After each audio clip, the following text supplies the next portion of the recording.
Okay, so this final part of the week, we're going to bring into what shapes mid-latitude weather. Where we live, what kind of weather systems do we look at every day?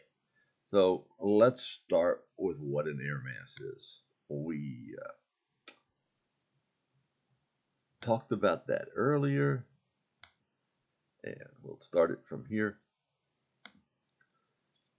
What are air masses? They're large quantities of air that are all similar in characteristics. In other words, uh, when we get cold in the wintertime, it's cold, it's typically very dry. Think about it. Up to your north in Canada, there's not much in the way of water. It's snow covered in the wintertime, so it's got good radiation. It's going to be cold, it's going to be dry. So these continental polar air masses come out of Canada. Or if you even go further north out to the Arctic. But where's your moisture come from? We have thunderstorms and we have rain showers. Well, there are maritime tropical air masses that literally form. We've talked about now the Bermuda High, the 30 degrees north high. That area, they are your maritime tropical air masses. They form out over a warm tropical ocean. They can even be down in the Gulf of Mexico, for example. And they're going to have very tropical, very moist, rather warm air mass over the desert southwest of the U.S. Not much moisture there. It's very dry desert. But then you get very hot, and they develop these continental tropical air masses, which are dry, hot. And if you go over the North Atlantic or the North Pacific, you might get the maritime polar ones. What are they? They're wet, they're cool, they're damp. They're not as cold as the continental polar or the Arctic air masses, but they're cool. They can be kind of miserable. We get them along the East Coast sometimes. They come down along the East Coast and they cause cloudy, drizzly, what I could consider miserable weather. So here are your things. And as they move out of the areas, they modify and they're changed. And so air masses that move from Canada down, while you in Ohio might get them fairly cold, think about it. They have to cross the mountains and they may get down to me without any snow cover. So they're going to modify and warm up as they come along. Tropical air masses go the other direction. They come up from the south, and sometimes they hang around a little easier. They can maintain some of their characteristics a little longer. So, where these air masses join are fronts. If that front is not moving, it's called a stationary front. Remember, warm air is lighter than cold air, so warm air is going to tend to rise up over the cold air. You're going to get clouds, and clouds are going to tend to flow into the cold air. They're going to be above the cold section. So if you have a stationary front, most of the precipitation might be forming and doing its thing, and the clouds will be on the north side of the front or on the colder side of the front. Here's a warm front moving north. Again, maybe it might start out as snow at your house in the precip, but gradually as the warmer air is approaching, the temperatures will rise and become more rain. Cold fronts. Cold fronts are very steep in the sense that the cold air is very thick quickly. And that's because cold air is more dense. So cold air is going to tend to displace a warm front a lot quicker. And it's going to have a better chance for thunderstorms. And you can see all the different directions that front move. This is just an example along the East Coast. And now we're going to talk about occluded fronts. Occluded fronts are different in the sense that they form in the late life cycles of an extratropical cyclone. And there are two types of occlusions, cold occlusion and warm occlusion. So let's look at them. What basically happens is, at the late part, the cold air that's coming in around the extratropical cyclone catches up to the warm front that was ahead of the extratropical cyclone and lifts that warm air up. Now, if the air is colder that's coming in than the air ahead of the warm front, that's called a cold occlusion. If, on the other hand, it's not as cold, That's called a warm occlusion. So these occur when the cold front passes the warm front and literally lifts the warm front up into the upper atmosphere for a time. And if you look at a weather map, you'll see an occluded front down from a low pressure system. And then you might see a little warm front come out from that point and a cold front continuing on. That's also called the triple point. It's where a lot of new low pressure systems might develop. Here's the Norwegian cyclone model. You can see here you have your upper level trough, divergence with the front, and with the jet stream here, helping the low to begin to develop. And with time, the low deepens, the trough deepens aloft, and you wind up with a strong low pressure extratropical cyclone. And notice the occluded front. Here's the warm front going out. This occluded front would have normally, as you can see here, was a warm front. Here was a warm front. Eventually, that cold front just passed it and lifted that warm air aloft. This is the original extratropical cyclone model.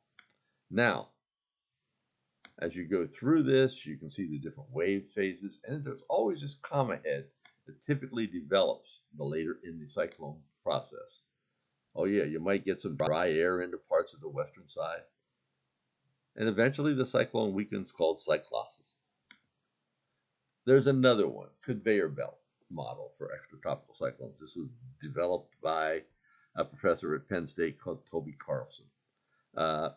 They actually had him for some courses and worked with him on some projects. Brilliant man. But here you have a low pressure system and you have this warm conveyor, warm air, moist air coming up. But you also, to the north, have a cold conveyor coming off the Atlantic into the area, bringing cool, moist air in. Above that, you have a dry jet stream and maybe another one coming down in the central part of the country here.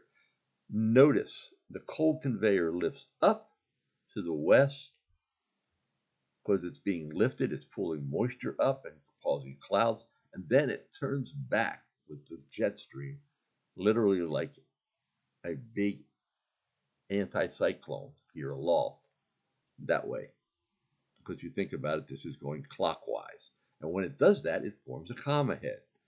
That is the definition of how a comma head forms, which you're going to need in one of your classes. And here you can see the different types of weather with a cyclone, depending on which part of the cyclone you're in. Many cyclones, if you're ahead of it, and you may change parts of your cyclone you're in, depending on where the cyclone is at that given day.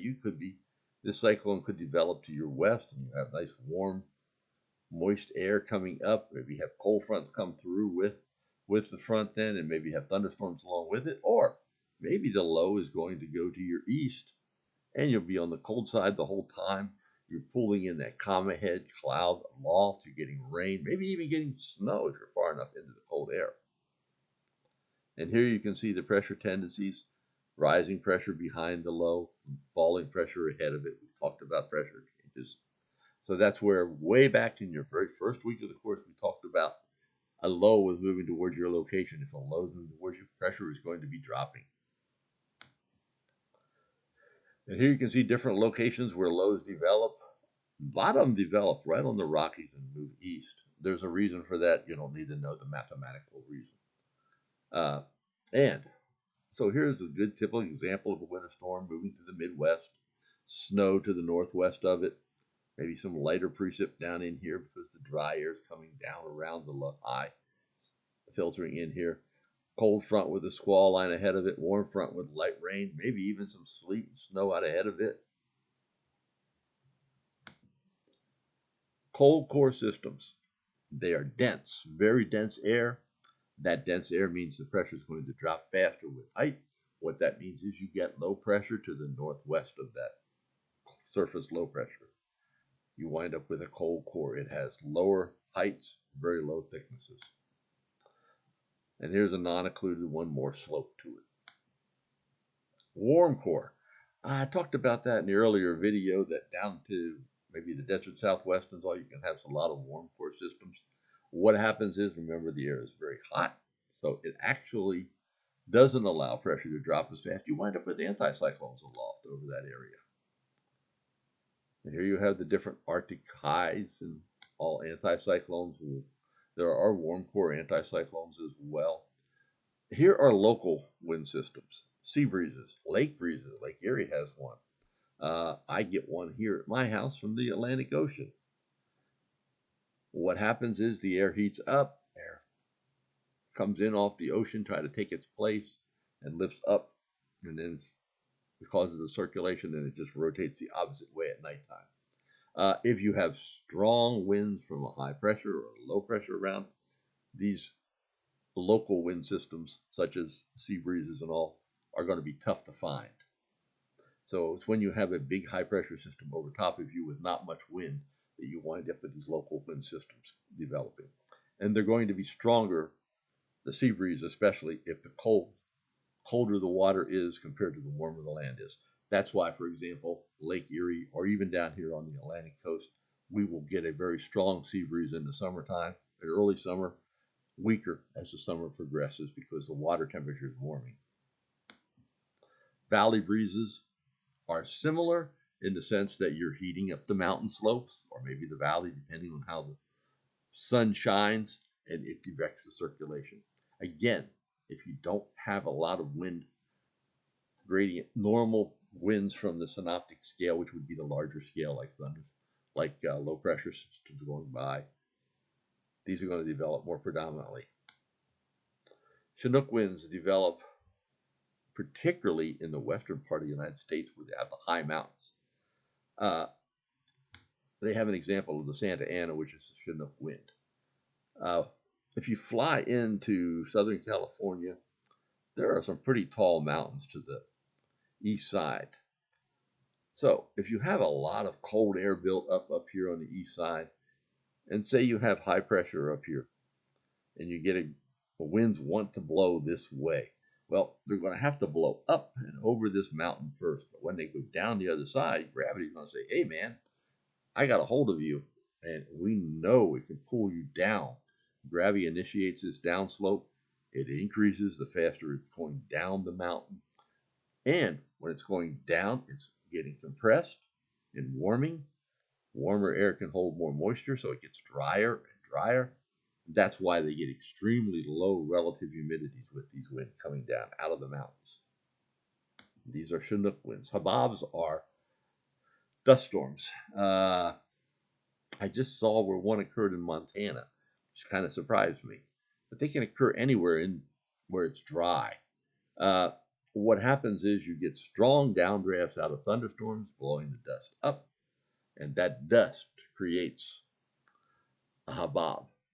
They happen in the deserts in the Mideast, but they also happen especially in the desert southwest of the U.S. So I wanted to show you just a couple quick things here, particularly. Here's the current weather map. Notice there's not a lot of fronts on here. They're pretty weak. Here is an air mass developing literally over the high pressure Bermuda High. Notice the dew points are in the mid to upper 70s. Temperatures are in the mid 80s here.